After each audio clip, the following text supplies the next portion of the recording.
There have been quite a few theories of what happened to Max in Aruba on May 12, 2004. One of which is that Max could have been a victim of sex trafficking. Now, since Max was never found, this theory cannot be completely ruled out. Although, considering the amount of time that's passed, it seems less likely. Back in 2004, sex trafficking wasn't as well known as it is today, but it was very much still happening, especially in poverty-stricken countries like Aruba, who relied on tourist events and attractions to keep funding flowing. This is also a huge reason why Aruba tries to keep all negative occurrences that happen on the island out of the media. It's ultimately to save the island's reputation as a preferred tourist destination. But at what cost? The cost of a 14-year-old boy's life?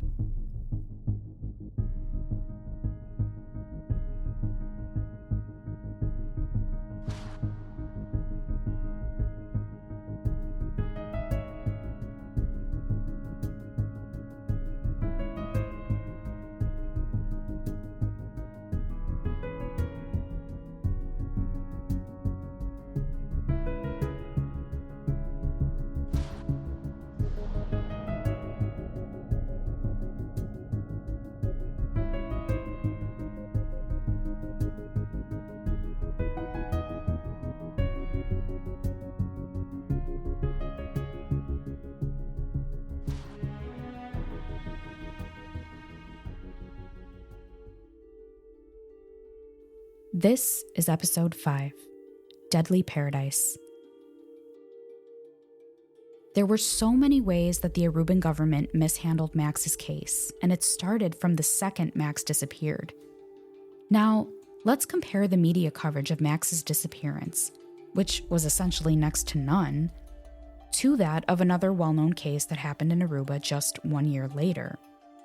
That's the case of 18-year-old Natalie Holloway, who disappeared while on her senior class trip to the island. There was immediate coverage of Natalie's disappearance, and her parents were able to pay for whatever was needed at the time to help aid in finding Natalie. We now know what happened to Natalie after nearly 2 decades of searching for answers and having a lead suspect. But even finding out that she was murdered, her remains were never found.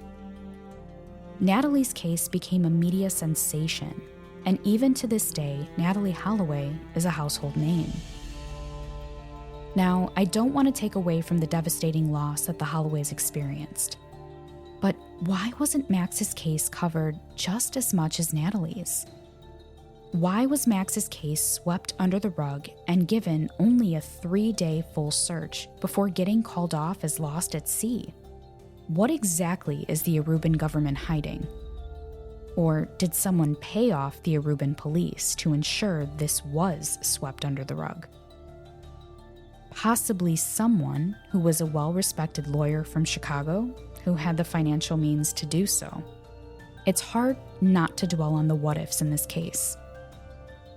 What could have been the outcome if this case was handled properly by Aruban officials? What if there was more media coverage on this case? Would there be more victims of these 2 men coming forward? Would we have answers? Would we have located Max? Would these monsters be behind bars? And would there be justice for Max? These questions continue to haunt me as I know they haunt Yvonne and Dominique. But it's not too late to get justice for Max. It's not too late for others to come forward and speak out. It's not too late to find out the truth about what happened to Max DeVries. But what do we truly believe happened? Detective Corey Williams has a theory that seems to make the most sense, and all the evidence seems to suggest. After reading the inconsistent statements from the older man and now seeing what his criminal background is involving children, I was feeling even more and more confident that my gut feeling was right on, that he, if not he and the younger man, had something to do with Max's disappearance. After the Aruban authorities picked up the older man out in the ocean and brought him to shore, Yvonne was standing on the shore next to the older man, and Yvonne noticed scratches on the backs of the older man's hands and down his sides of his neck, and she was convinced that they were from fingernail scratches. During the reading of the older man's statement, I observed many times where he tried to, what I believe, get out in front of the scratches and lay the groundwork that he was scratched up trying to climb onto a wave runner, which makes no sense at all. My first thought as a detective was Max was fighting for his life. He was being held under the water by this man, and Max was reaching up out of the water. I noticed that at the time of the older man's arrest, the victim was 14 years old, the same age as Max. And it was chilling when I read that. In the cases I've worked over the years, it's not uncommon for a victim to later become a pedophile himself. Sometimes I've even seen it where they work together. The most likely scenario is that the DeVries family was groomed by Junior and Senior. They built trust with the family, then developed a plan to get Max out on the water alone, taking him to a secluded area where no one would see, molested and possibly assaulted him, and then killed him to ensure he would never tell what they did. It is absolutely horrifying to think about what these men did to such a precious 14-year-old boy with his whole life ahead of him.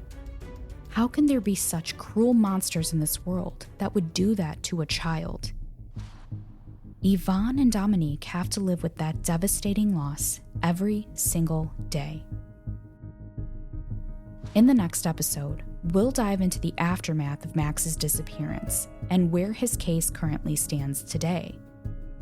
Episode 6, The Loss, is available right now. Make sure to follow us on social media at Unseen Truth Podcast and visit unseentruthpodcast.com for more case information.